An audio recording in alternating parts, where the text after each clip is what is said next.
Hello friends, કેમ છો બધા? મજામાં ને? સૌને જય શ્રી કૃષ્ણ, રાધે રાધે. આજે આપણે લગ્ન પ્રસંગમાં જે બટાકાનું શાક ખાઈએ છીએ, રસોઈયા અને મહારાજ દ્વારા બનાવે છે તે આજે આપણે આપણા રસોડામાં બનાવવાના છીએ. તો ચાલો મિત્રો, આપણે શરૂઆત કરી લઈએ. તો એના માટે મેં 3 મોટી ચમચી જેટલું તેલ લઈ લીધેલું છે. હવે આપણું તેલ ગરમ થઈ જાય પછી આપણે એમાં ખડા મસાલા સાતળવાના છે. ખડા મસાલામાં મેં રાઈ, જીરું, મીઠો લીમડો, લાલ સૂકા મરચાં અને તજ પત્તા લીધેલા છે. આ બધું આપણે પહેલાં સાતળી દેવાનું છે. આ સતળાઈ જાય પછી આપણે આદુ મરચાંની પેસ્ટ નાખી દેવાની છે. આદુ મરચાંની પેસ્ટ સતળાઈ જાય પછી આપણે 3થી 4 મોટી ચમચી જેટલા વટાણા લઈ લેવાના છે. એ પણ આપણે આમાં સાતળી દેવાના છે. પછી આપણે 2 ટામેટાં કટ કરેલા આમાં નાખી દેવાના છે. પછી ધાણા જીરું, મરચું, હળદર, કાશ્મીરી મરચું વગેરે આપણે આમાં નાખી દેવાનું છે અને આ બધું 2થી 3 મિનિટ માટે સાતળવાનું છે. ટામેટાં બરાબર કૂક થઈ જાય પછી જ આપણે આગળનો બીજો મસાલો કરવાનો છે. જો ટામેટાં આ સ્ટેજ પર કૂક નહીં થયા હોય અને તમે બધું અંદર નાખી દેશો તો તમારું જે શાકમાં જે ગ્રેવીનું જે ટેક્સચર આવે છે તે આવશે નહીં. તો એના માટે ટામેટાને પહેલાં કૂક કરી દેવા જરૂરી છે. તો 2-3 મિનિટ જેવું થઈ ગયું હતું. ટામેટાં બરાબર કૂક થઈ ગયા છે, જોઈ લો. એમાંથી તેલ બરાબર બહાર નીકળી ગયું છે. હવે આ સ્ટેજ પર આપણે બટાકા નાખી દઈશું. 3 મોટા બટાકા લીધેલા કટ કરેલા તે આપણે નાખી દઈશું અને આ બધું પ્રોપર 2થી 3 મિનિટ માટે સાતળી લઈશું સ્લો ગેસ પર.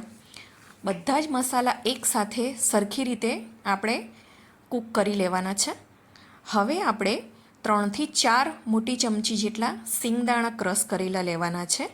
સિંગદાણા આપણે આમાં એટલા માટે નાખીએ છીએ કે જે આ ગ્રેવી છે એ એકદમ સ્મૂથ બને અને એનું ટેક્સચર જે છે તમે બહાર ખાતા હો વાડીમાં, લગ્ન પ્રસંગમાં તેવું તમને લાગે. તો એટલા માટે આપણે ક્રશ કરેલા સિંગદાણા લીધેલા છે જે આપણે નાખી દઈશું. હવે આ બધું પ્રોપર હલાવી લઈશું અને 1 મિનિટ માટે આ બધું સ્લો ગેસ પર કૂક થવા દઈશું.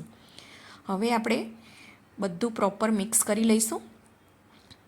મિક્સ થઈ જાય પછી આપણે 1થી 1.5 ગ્લાસ જેટલું પાણી નાખી દેવાનું છે આમાં થોડુંક પાણી વધારે નાખવાનું, કેમ કે જ્યારે કૂક થઈ જશે એના પછી જે થોડુંક સીજવાનો ટાઈમ હોય છે 2થી 3 મિનિટ જેવો, એમાં બધું એક્સ્ટ્રા જે પાણી હોય છે એ એબ્ઝોર્બ થઈ જાય છે અને મસ્ત ગ્રેવીવાળું શાક આપણું તૈયાર થઈ જશે. તો અત્યારે મેં પાણી નાખી દીધેલું છે અને હવે ઢાંકણ ઢાંકીને આપણે પહેલાં 2-3 મિનિટ માટે હાઈ ફ્લેમ પર કૂક કરી લેવાનું છે. થોડોક ગોળ નાખીશું ટામેટાનો ટેસ્ટને બેલેન્સ કરવા માટે. થોડો ખાટો મીઠો ટેસ્ટ સરસ લાગે છે આ શાકમાં. હવે આપણે 2-3 મિનિટ માટે ફૂલ ગેસ પર એને કૂક કરી લઈશું. પછી ઢાંકણ ઢાંકીને 10થી 12 મિનિટ માટે સ્લો ગેસ પર આપણે થવા દઈશું. આપણે આમાં સિંગદાણાનો ભૂક્કો નાખેલો છે એટલે આપણે વચ્ચે 2થી 3 વખત એને હલાવવું પડશે. જો તમે હલાવશો નહીં તો સિંગદાણાનો ભૂક્કો તળિયે બેસી જશે વાસણના અને એ શાકમાં ચોંટી જશે તો બળેલાની સ્મેલ આવશે. તો વચ્ચે તમારે 2-3 વખતે ચમચાથી એને આવી રીતે હલાવી લેવાનું છે અને ઢાંકણ ઢાંકીને 10થી 12 મિનિટ માટે સ્લો ગેસ પર અને 2થી 3 મિનિટ માટે હાઈ ફ્લેમ પર ચડવવાનું છે. જુઓ, 10થી 12 મિનિટ જેવી થઈ ગઈ હતી. આપણું શાક ચડીને એકદમ રેડી થઈ ગયું છે. ખૂબ જ સરસ સ્મેલ આવે છે. આમાં કોઈ જ આપણે ગરમ મસાલા નાખ્યા નથી, માત્ર ને માત્ર ઘરના જ મસાલાનો આપણે ઉપયોગ કરીને આ શાક બનાવી છે.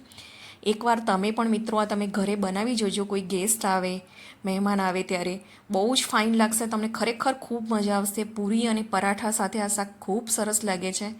તો મેં સર્વ કરી દીધેલું છે શાકને ધનિયા નાખીને. આ શાક બનાવવામાં પણ એકદમ ઇઝી છે, ખાવામાં ખૂબ જ ટેસ્ટી છે. બાળકો, નાના મોટા બધાની જ આ શાક ખૂબ ભાવશે. તો એકવાર તમે મારી આ રેસીપી ટ્રાય કરજો. જય શ્રી કૃષ્ણ, રાધે રાધે.